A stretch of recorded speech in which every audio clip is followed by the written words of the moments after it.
Afternoon. It's Thursday, which means that some days, depending on availability of both yourself and myself, who am I kidding? My availability and the availability of the gentleman will be coming up in short order. Thursdays with Niko could be on Thursdays, could be on Fridays, sometimes could be on Wednesdays.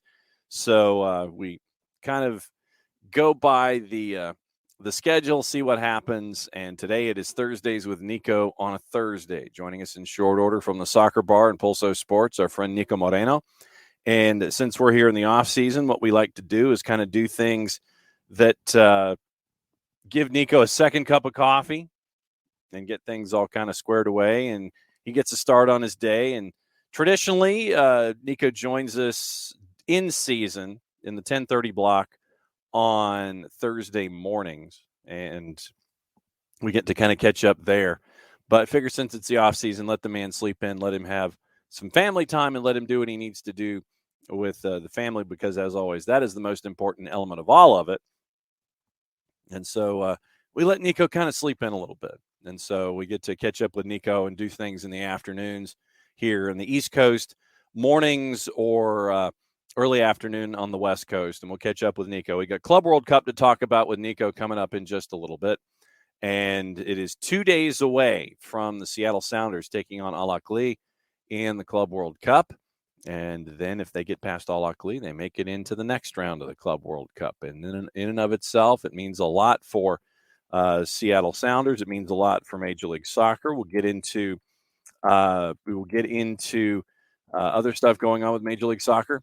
Happy day 2 of season pass.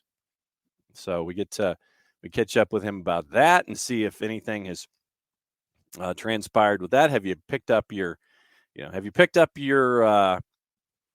subscriptions yet? What do you like? What do you not like? That kind of stuff when it comes to season pass. Apparently the content, from what we understand, is very, very cool. And so we get to kind of see what's going on behind the scenes for free for a while and see what's up. Let's see what's going up there. But yeah, Niko Moreno joining us in short order, and he will break down everything on his mind when it comes to the world of soccer. I wanted to get the Club World Cup bracket out and lay everything out for match 2. So match 2 winners gets Real Madrid. Seattle and Al-Ahly, then the winner gets Real Madrid on the 8th. So we'll see what happens there. Looking forward to seeing what the Club World Cup draw has as it is going forward. So we'll get into that with Niko, get into some other stuff. We've had some other things going on around the planet. And this morning, for those of you that missed the morning show, we do have some folks that are fans of Premier League sides. And some of them are fans of the Premier League side, Everton. Jamie Carragher had an article in the Telegraph, and it basically laid out the fact that Jamie thought that Everton was the worst-run franchise in all of football. And as it's getting closer and closer to the idea of relegation, Jamie says, I might be right. And some of our listeners and some of our watchers thought that he wasn't far from the truth. So Sean Dyche came out and defended, it's his first match on Saturday, against Arsenal. They were the only club not to sign any players in January. Quoting Dyche, there were loads of phone calls made, offers put in, but they didn't get to the place where we wanted them to be. So you've got that to look at when it comes to the fans of Everton. And, you've got only Premier League club not to sign any players. Numerous attempts were made, couldn't get the deals over the line. No deals made. You look at everyone around them. No deals for Everton. They're in 19th. Southampton had 5. Bournemouth and Wolves had 6. That gets you out of the relegation zone. West Ham had 2 moves. Leeds and Leicester had 4. Nottingham Forest had 6 moves as they raced to have like 97 moves by the end of the season. So Sean Dyche standing up for his club. He left the ground an hour and 20 minutes before the deadline closed, before Big Ben chimed. So a lot of folks are staring at Everton. And it is that time. Niko Moreno joins us from the soccer bar, Pulso Sports. It is that time. Thursdays with Niko is actually on a Thursday this week. Can you believe it? Hey, I like it, man. I like it. It just shows you that we're starting to get back on that close to regular season form already. No doubt. I wanted to start with Club World Cup. And you now know, as someone who covers the Seattle Sounders, who you're playing in the next round. It is Al-Ahly. Al-Ahly knocks off Auckland City by the score of 3-0. Seattle, Al-Ahly, match number 2, Saturday morning, very, very early Saturday morning at your time. But now you know the first step in the Club World Cup for the Seattle Sounders. What's it been like trying to cover the team from Morocco? Well, you know what? It's been great. The help from the communications team and PR has been fantastic to all of us that, didn't quite get out there. And we've been able to talk to quite a few players and Brian. And I really like the approach that the team is taking. And we'll talk about that in a second. But this is what we expected, right? I mean, this is a team that is experienced, that has been third place in this competition several times. That is the most successful African team, without a doubt. I've seen them beat Palmeiras. I've seen them beat Mexican teams like Monterrey. So this team is really well known for doing well in this competition. So let's just go ahead and start with that. I think that you saw what they could do, right? They are quick in transition. It took them a little bit to get past this Auckland City team that had their moments, and they really physically, I thought that they matched well, but when it came down to finishing, when it came down to series of passing and not making mistakes, that's how they ended up getting that win over Auckland City. And it was a telling win because regardless of how things started and that first half, they had some inconveniences, but once that first goal fell, they really just got comfortable on the field. And that third goal, the way it was designed, they dropped the ball back, they reset, they build out of the back, they get numbers forward quite quickly. And then the finish by Percy Tau was fantastic in front of goal. So you can see that they're a quality team. So this is what we expected. I'm excited to see how Sounders respond to this game. I was going to say, with a team that has had to travel from your part of the planet to Morocco and get ready for a match. I mean, it's fun in some aspects. It's a business trip, but the pressure, I don't know if that's the right word, I guess, but the anticipation and the expectation of a Major League Soccer side being in the Club World Cup. I mean, there's a lot of heavy weight on a lot of shoulders in this tournament for Seattle as they get ready to play their first match in it. Absolutely. The pressure's there. Everyone knows it. This is the first time that any MLS team has been there. So it is your responsibility to put in the world stage the growth of the league, even though it might not be fair. That's just what it is. And there's going to be no excuses. There's going to be no, this team was in preseason form. They haven't really been able to get ready. Nothing. The world's going to judge MLS with this Sounders performance. I asked Alex Roldan and Steph about it. Is it about the result? Is it about the performance? And he just said it was a little bit of both. But I love that Steph said it's about being ready when the moment gets there. You can talk about what we could have done or preseason, and in preseason you get to practice and do have no pressure games where you can maybe test a couple of things. But at the end of the day, you're going to go back. You're going to be in that stage somewhere where you've never been before, and you're going to have to perform. You're going to be thrown out there. You're going to have to float. So because of that, I really do think that Seattle is taking this game seriously. I think that the conditioning component has been a huge emphasis, and it's going to show because looking at this Al-Hilal team, they like to cross a lot of balls into the box, and they like to get behind the defenders. And I think that's a strong part for the Seattle Sounders, whether it is with Yamar Gomez Andrade, Javier Arriaga, playing that center midfield role, whether they go with three in the back, because that's also a possibility. I think that Seattle could match up well, but that conditioning component is going to be key. So, yes, there's pressure. Just the fact that you don't know if another MLS team is going to get a chance to be in this tournament, that alone gives you a lot of responsibility. So it's going to be a good game, but I really feel that the coaching staff and the team are just looking at everything the right way. They're not taking this team lightly. They're not feeling like they have to go get a win. And I think it's ignorant. Any person that says, "Oh, MLS just has to get a win." No, this is the first time this team has been there. I think they're going to have a good performance, but they could be considered the underdogs in this one.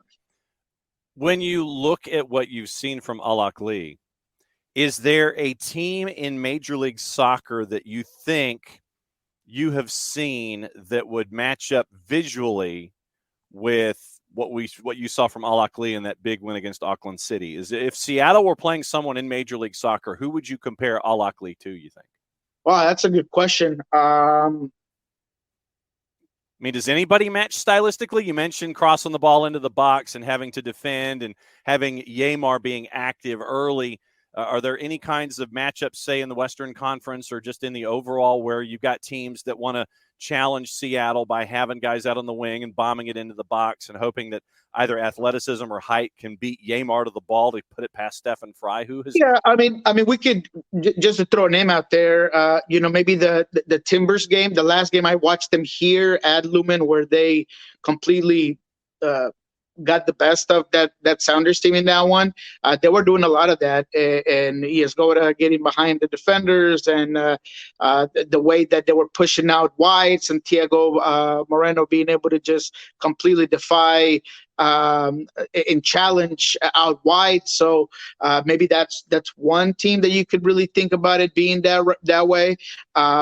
Maybe Chicago, when they played them early last season as well, they're a team that also like to cross the ball quite a lot. So, but that's a good point. I think that you could put this Al team and really consider that they are at level with some MLS teams. But in terms of form and style, I think maybe those two teams could come to mind. Okay, because what I always like to try to do for folks that might be a fan of a particular side and they may not have a knowledge base of teams overseas, because it's very rare that you get the chance to sit there and watch competitions like this. We do get to see the big leagues and everything, but you don't necessarily have, say, the Saudi Premier League on your viewing. No. Where you're sitting there, it's like, okay, Al-Ahly. No, I think the best reference point for a lot of these players are if you've watched the Egyptian national team, because there are a lot of those players that are part of this team. But you could tell, man, that they've played with each other for a long time. They know how to place and find each other constantly. And I even thought Sharif had a decent game. I've seen him even do better. So there's a lot of quality and continuity in this team. When you look at Major League Soccer and its place in the January transfer window worldwide, when you look at what Major League Soccer clubs were able to do, who do you think did well in January? Could have been just one transaction, could have been a couple of guys, could have been bulk business like they were shopping at Costco or whatever. Who do you think went to the mall in January and did well with their purchases in Major League Soccer? I stick to Orlando. I think they did a fantastic job, especially when you're talking about a team that's going to, I think, hold on to Facundo Torres, if it's not for the whole year, at least into the summer. But they went out there, they hit up the needs at the forward position. They got some quality nines, and not just for starters, but also for depth and competition. You got a guy like Ojeda that can play the entire line of a 4-2-3-1 option where he could play 10, he could play out on both wings. So he's just a quality player that was the one bright spot for Godoy Cruz. So when you look at the talent, when you look at guys that are going to come in rested, like Aston Jimenez, who hasn't played a minute for this team because he got hurt as soon as he was added up. So they're the team that I think did the best job at filling holes, getting depth, and getting quality players. I think that's the one team that I'm absolutely looking at. Okay, because I know a lot of folks in the in the United States are sitting there and they're looking at trying to figure out what moves might need to be made, because one of the things that I think a lot of folks get lost on is that just because the January window that we're all used to seeing happen overseas, just because you hit February on the calendar doesn't mean in Major League Soccer that you can't continue to make transactions. A lot of folks sit there and they may think, oh, it's February 1st, then we're done. Not the case. A lot of deals have been made in the month of February getting ready for an MLS season that have helped MLS clubs. So business can still be done. I think that gets lost on a lot of folks. Yeah, no, 100%. And what we were watching and what we talked about last week is those guys that were going to be leaving MLS to Europe, because that window clearly ending, and that's where we saw some movement. And I think the Turkish league still has a little bit before that closes, but I was looking at Brujo Martinez being a guy that since I don't know 2 seasons already, there's been a lot of interest in him. One of the best at that position in the league. But I believe right now he's set to stay. Nothing new has been set up, and he seemed like he's going to be able to stay. Cifuentes is another guy that we talked about. I don't see him leaving, obviously, now, and I think they need this LAFC team has got rid of so many players that midfield has no depth. Seba's gone. Obviously, Latif gone. He was playing that role. Now Chicho Arango's gone, which is baffling to me.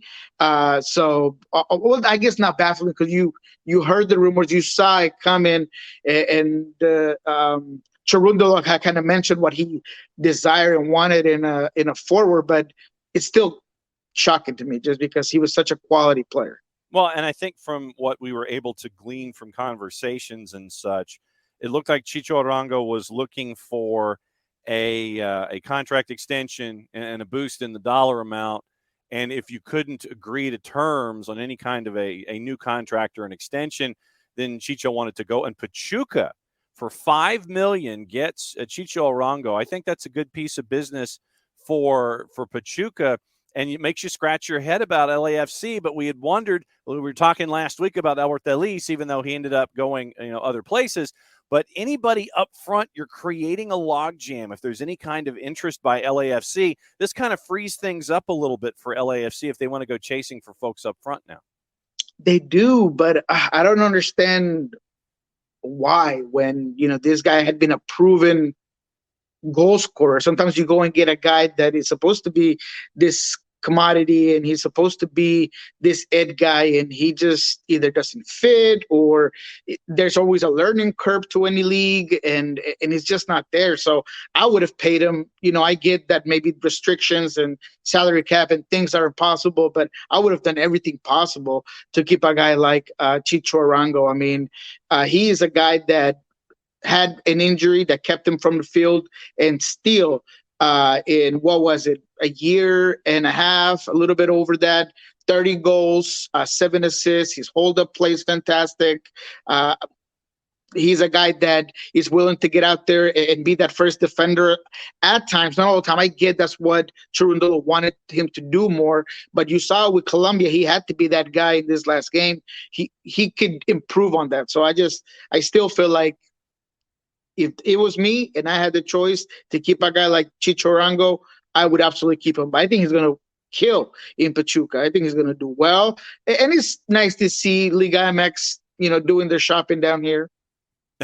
Yeah, it's nice to see Liga MX doing some shopping in Major League Soccer. And we mentioned shopping, and it was one of the segments that we talked about last week that made itself, I mean, and short of ITC, P1, the visa, all of the paperwork, it looks like Luis Abram to Atlanta United is a done deal to help out at the back, in addition to Yakimakis. But once again, the players go home, I think you're looking for them filling out paperwork, make sure the visa's correct, the work visa's okay, and everything's in line.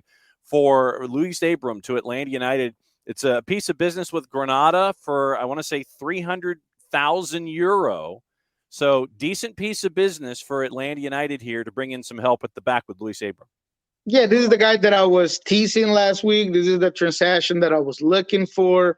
Once I started seeing that it was going to come out, I, obviously checked in, and the deal had been done. That's exactly what I was told from a source. Obviously, there are, like you said, visa things that needed to get done and stuff.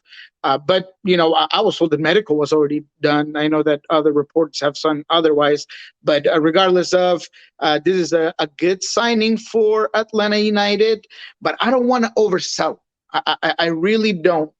The reason being because he's had some ups and downs in his career, and he is a big center back. He might be maybe plays bigger than his physical appearance or his frame, as you'd call it, gets him, but he does get in a lot of trouble at times when it comes to getting out of the back and positioning wise. You know who he? Oh man, I might get killed for this, but he's a little bit like Javi in that he's a little bit of a gambler. Javier Arriaga here for Seattle, he's a little bit of a gambler, can get into some issues, some problems. So I really want to see how he can get coached up by Gonzalo Pineda and this staff, because if you talk to people and you go back and people who followed him closely in Cruz Azul, mixed reviews completely. Some guys will tell you, oh, he got a lot of potential. Other guys, that dude was a bust. So it's really a mix of things. He does great with the Peruvian national team. I think there's a lot of potential there, but it's a good signing. Obviously, position of need for Atlanta, and someone that you kind of saw coming. But I want to keep things steady. I don't want to oversell him. I'd rather set low expectations and he killed those than me set him up here and he underdelivers. Well, and that's the thing is like I would prefer you be matter of fact about your assessments with Luis and let everybody know what they're getting into, good and bad, so that way and that's what I'm hunting for here with Luis. It's like lay it all out for everybody, be honest about it.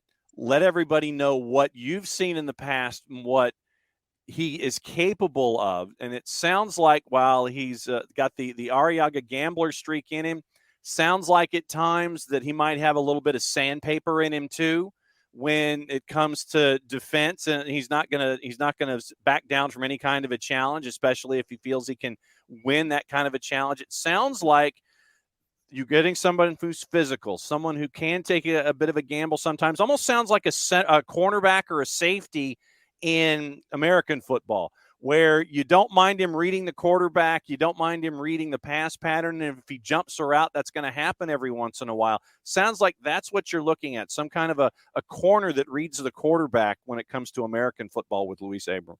Absolutely, and I think you hit a spot on, right?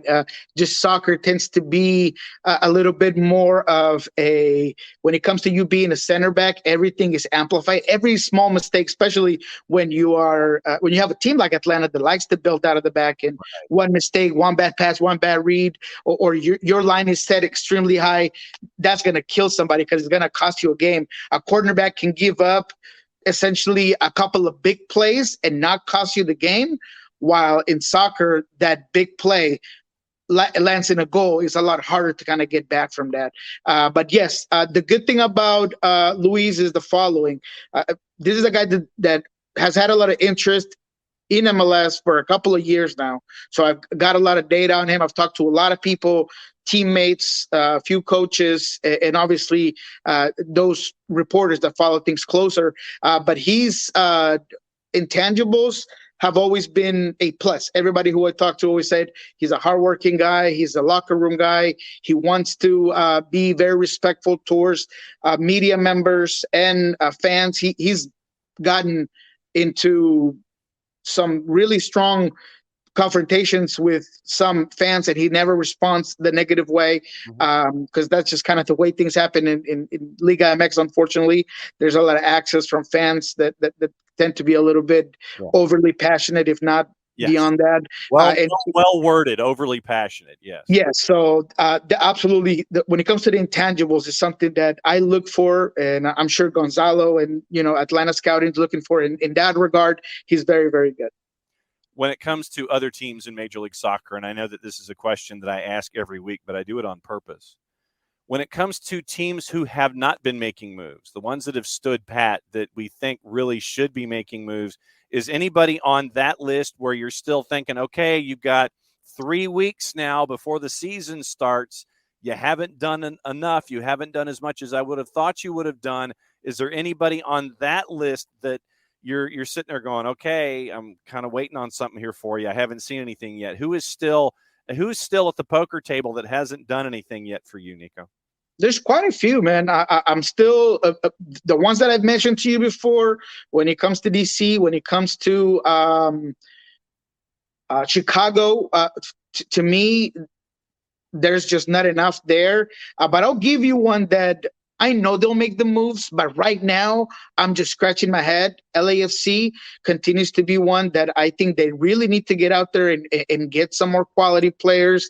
Timbers, I get that they got their big man and the guy that they've been wanting for, but now with Ayala hurt for 2 months, I'm looking at that depth at center, but the top three that for me really need to do something that haven't done something just yet has to be New York City, LAFC, and Chicago. I think all those three fan bases have high expectations. Usually bigger moves are made and there's more depth, and I haven't seen that from any of those teams. Sean Johnson to Toronto FC. That one, you look at that one, and they courted him, and I guess they had him sitting next to Drake at a Raptors game and kind of hanging out. And, I mean, it's good because they need the help at the back. Toronto, once again, they to me are the quintessential team of, okay, we got a problem, let's spend money. And so they did it with bringing in all the players from Serie A. Now they've got it with Sean Johnson. They got Matt Hedges in there as a part of the discussion now. So I think that with money, with large amounts of money spent comes high expectations. You wonder if Toronto's going to be doing anything or if they've spent all the money that they think they can spend. You mentioned NYC. I think they're going to be relying on all the young kids now that they brought up, Tavon Gray and Talis Magno, and I think there's going to be more of an emphasis with that there. Chicago came up on the morning show this morning, and the valuations came out from Forbes. LAFC is the first billion-dollar club in the history of Major League Soccer when it comes to Forbes valuation. No surprise there, yeah. Chicago was an interesting question from a lot of our listeners and watchers this morning because they were wondering about Chicago and their place in Chicago. Do they go with the Bears if the Bears go to the suburbs and go to that new place at Arlington Heights that they're thinking about? Or do they stay downtown and stay at the spaceship and be the singular tenant at Soldier Field if the Bears go to the suburbs to try to create their own identity? If you were looking at Chicago and assuming that the Bears go to the suburbs, what do you do if you're the Chicago Fire? Do you go with the Bears, go to the shiny new building, or do you try to be the number one tenant downtown to try to keep folks downtown when it comes to the soccer viewing habits? If you're Chicago, what do you do? If I'm Chicago, I want to be ambitious. That is a big city. That is a city with a strong reputation and history of sports. I get where the debate would go because there's a lot of benefits to sticking to a NFL team that is going to be your kind of the tenant of it, but there are a lot of good things about it. However, I think that as much as they've struggled and as much as I feel like they've underdelivered as of the last 10 years, this Chicago team needs to change their philosophy on things and realize that they have a huge market that they can deliver on and that they can exploit and be the only team downtown that make that something that tourists and guys from the city want to just really get out there and go watch a Chicago Fire team. the structure is there, and I think I've seen them be a little bit more ambitious as time goes on, but they need to completely dial that up. And the one way you do it is taking a risk, betting on yourself, and staying downtown. And with the investment that they've made, they found Jean Duran, they found Gaga Slanina, they've moved them on. You're talking $28 million that that you've gotten for those two. Obviously, the league takes their cut, but you get the opportunity once again to reinvest, find younger talent, and do what you're doing with other grandes or teams that want to be grandes. You find the younger talent, you develop them, you move them on, you reinvest, and you keep that cycle going. A lot of the time recently, it seems like Chicago, up until Duran and Slanina, were trying to spend money to try to bring folks in, and it wasn't working. Schweinsteiger was a part of that to the extent that they spent a boatload of money and they didn't get a return. You got Big Shaq in there now who's trying to give you the good Big Shaq. We've seen moments of the bad Big Shaq, but we've seen good Big Shaq as well. I think that bringing in the money from Slanina and Duran can turn things for the Fire, and we can kind of see where things may go philosophically for their future. I think it's a big moment for Chicago and how they handle this economic success and development that they've had. I think so too. I think that they need to make a splash. As much as I tell you that a lot of that money should go into the infrastructure and developing programs so they can substantially make their own talent. The reality is that city, that franchise, and the way it's been set up needs a bigger name. So I think with a guy like Duran, and that's what I'm not seeing, and that's where I feel like the fans are being, just not taken accounted for, because you're not bringing them anything more interesting with that money. I feel like you should go out there and get a big name soccer player that's going to help you fill out the stadium. I'm not talking about getting an old guy. That's not what I'm saying. I'm not saying go out there and bring a guy that's going to come retire here. I'm just saying really get out there, hit up the market, and make a big splash, because you have that ability, and they've done the right things. Duran was a difficult transaction from the very beginning because of how they got him, how young he was. They were able to get it out. So that component, it's there, but now you got to get some results, because nobody wants to follow a losing team. You can have all these transactions. You can do all of these things. You could bring players like Shaqiri, but if you're not winning, if you're not playing for titles, especially in a city like Chicago, you're not going to get any following. So get out there, make this be the time, change everything that you've done over the last 10 or 8 years, and really get out there to be a contender year after year. One other team I want to talk to you about before we go, and it's the team that was number 2 in valuations, LAG. And LAG, Greg Vanney is now in charge because of the suspensions with Chris Klein and everything that happened there that Major League Soccer uncovered. How worried are you about LAG this year because of what they have to compete against in town in a defending champ, and all of it's like the stops and starts? It's like you think something's going to happen with Chicharito at the center, and then something happens, and then they don't, and it seems like they're hiccuping their way through this. How much of a focus do you have on LAG in the West this year? I did not have high expectations from them last year. They kind of shut my mouth by getting to the playoffs and actually playing good soccer. Yeah. So I will just say it again. I see the roster, and it doesn't make enough sense to me to say this is going to be a middle of the table and up team that's going to be constantly battling for the playoffs. But there's a lot of quality there. It's just that quality needs to be surrounded by a co-star group, or it goes absolutely nowhere. And you've already got a very young guy like Ricky Puig that if you don't surround him around good players, and he loses that desire to continue to be the head guy and do it all, and that's going to be difficult, because that's kind of your engine right now. That's what put LAFC in a little bit of a conversation of being, wow, they could make a surprise ending, because they had a guy like Ricky working hard, putting balls through, being that compass that this team has needed for such a long time.